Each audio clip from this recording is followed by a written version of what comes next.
All right, let's get into it today, ladies and gentlemen.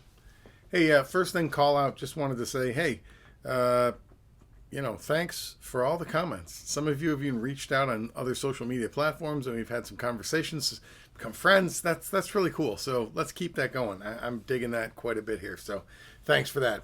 One of the things I wanted to talk about was, well, you know what? First notes of the day. Let's get that out of the way. I'm going to do this thing where this is literally the first sounds that come out of my horn because I think that it's important, and I do this with my teams at work too. It's important for people to see you fail, right? Especially if they're kind of following your journey and that. It's important to see that, not everything is edited out so that, wow, this guy just plays everything so flawlessly. And I think that's fairly obvious at this point. Like, I make lots of mistakes, but I think that it's a fair call out to just actually do it and show you the very first notes that come out of my horn. No warm up, no nothing.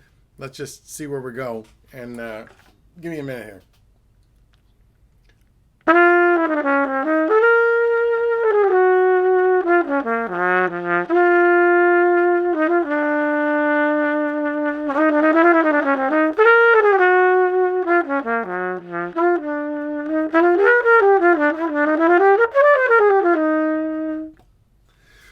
Well, there, ladies and gentlemen, was my first notes of the day.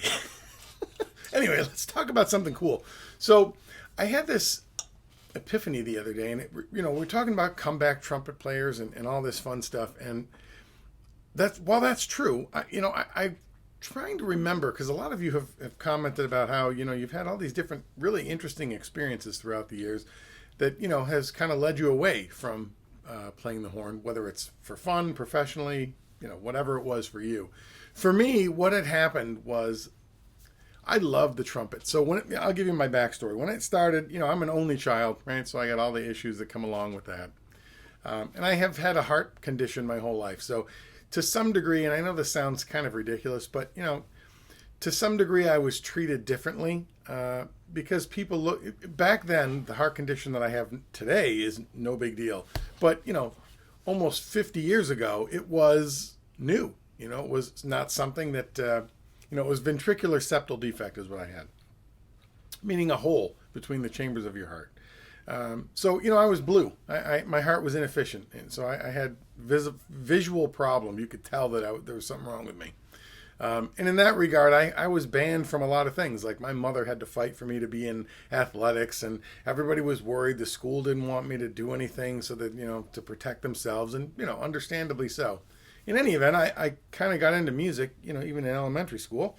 And I started playing the trumpet because one of the older kids in my neighborhood, I remember this is 50 years ago. I'm back in a neighborhood when neighborhoods mattered, and older kids, or kids' older brothers were the cool kids in the neighborhood, and blah, blah, blah. So since I had no siblings of my own, and, unfortunately my parents didn't play a huge role in my life. They took great care of me, and there's no negativity in that regard, but we didn't really do a whole lot together, in that regard. So, I'm a young kid. I looked to my friends and their siblings to go play. Anyway, this one kid had an older brother who, got into BMX, and I was into that, and because of him, and he played trumpet, so I got into that because of him. Anyway, I looked up to this guy. I thought he was cool, and he played the trumpet, so that's the instrument that I chose.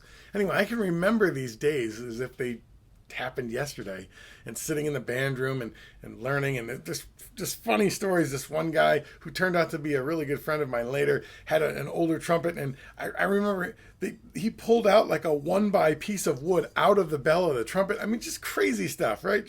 But really good memories is the point, right? So, I played trumpet, and I wasn't exceptional, but I stuck with it, and I did pretty well. And my parents, again, they supported this particular thing for me, and it was something I could do. It wasn't a contact sport. So I took private lessons, probably when I was in, I would say middle school, I started this. I don't remember really when, but I think it was around middle school. So like, 5th, 6th, 7th, 8th grade, somewhere around there. Anyway, the gentleman that did this was also the wind ensemble director, which was the advanced gathering of musicians in the high school that I was going to go to eventually. And while I learned a lot from this guy, I was still kind of a dumb kid. I didn't, trumpet wasn't my dream. It wasn't my thing. And I can see today why this guy was so frustrated with me or by me. But, he really was an ass to me and maybe to other trumpet players. I know that he was a wonderful guy and is spoken of very highly by so many people. And he's passed, so I'm not trying to tarnish anyone's reputation. And I'm not going to say the name or anything.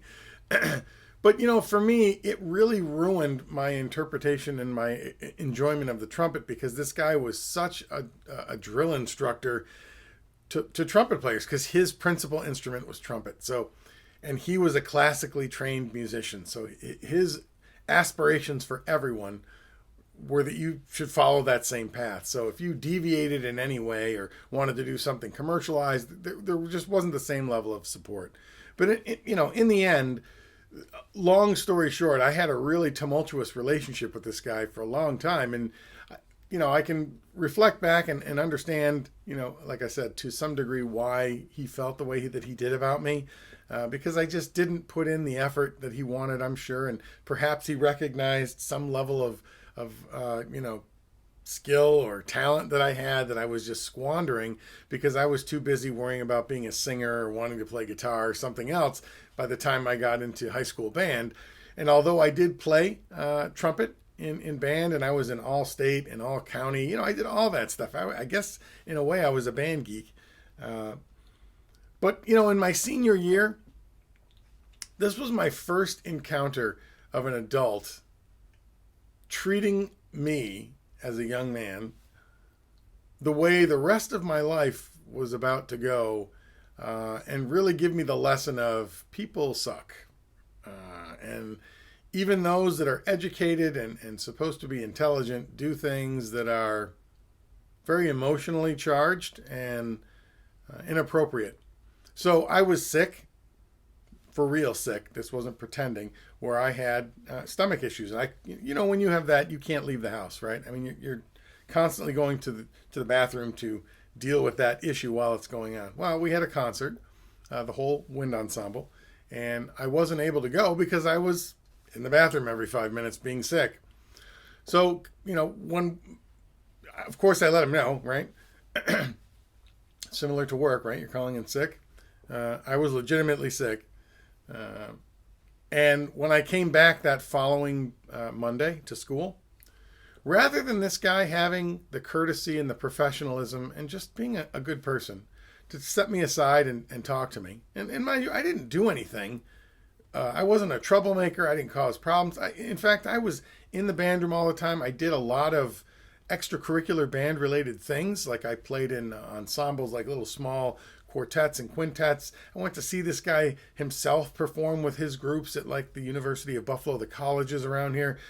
I did a lot of stuff, right? So it was a little bit of a shock to me that in front of the entire orchestra, or wind ensemble, excuse me, he humiliated me. Said how I let the band down and my behavior was unacceptable. And, if you're sick, you have to just tough it out and show up for the group. And he kicked me out of the ensemble in front of the 60 people that were on the stage with me. So rather than being what I would consider professional and mentoring and a nice person and take the kid aside and be like, hey, man, what's going on? This really was impacting to our performance. It really wasn't. I mean, I wasn't even first chair trumpet. So, and I wasn't the only trumpet. All right, well, that didn't go so well. This is why I never wanted to do these more advanced edits and things like that. So anyway, I got interrupted there with a call. But let me digress a bit. So in the end, the point was I didn't really appreciate the fact that that's how that was handled. And it really soured my love for an instrument that I really did have. I really enjoyed playing. But I enjoyed playing for me, not for somebody else. So in a way, I guess it's probably good that I never went on to be a professional trumpet player because it may have turned into just work and I didn't necessarily like that. But, kind of fast forward to now, man, I'm back in it and I'm loving it. And I look back on those days as like, wow, those were great. And to some degree, I feel like I may have missed some opportunities. But in the end, because of where I've come back to from that time, I feel like it's still a win. So I guess my point is, no matter how your journey started or ended or got cut off or whatever, if you've come back to it, there's good reason, and I hope that you're enjoying it as much as I am. And from the comments and interactions that I've had with a lot of you, it sounds like you are. So, I mean, I can't express to you guys how cool it is that everybody's really so responsive, and I take great pride in replying to every single person that's made a comment and offered some rhetoric of their own on any of these videos. And I will continue to do that probably forever, but just the disclaimer is that, you know, if for some reason these videos start to get tens of thousands of comments or something insane like that, it's probably impossible to do that. But the core group, I really appreciate everyone leaving comments, and thanks so much. It just really, it's a day brightener for me, and I'm glad we've gotten to know each other in some cases, and we have kind of a regular interaction now. So thanks. No, I'll leave you with this one, right?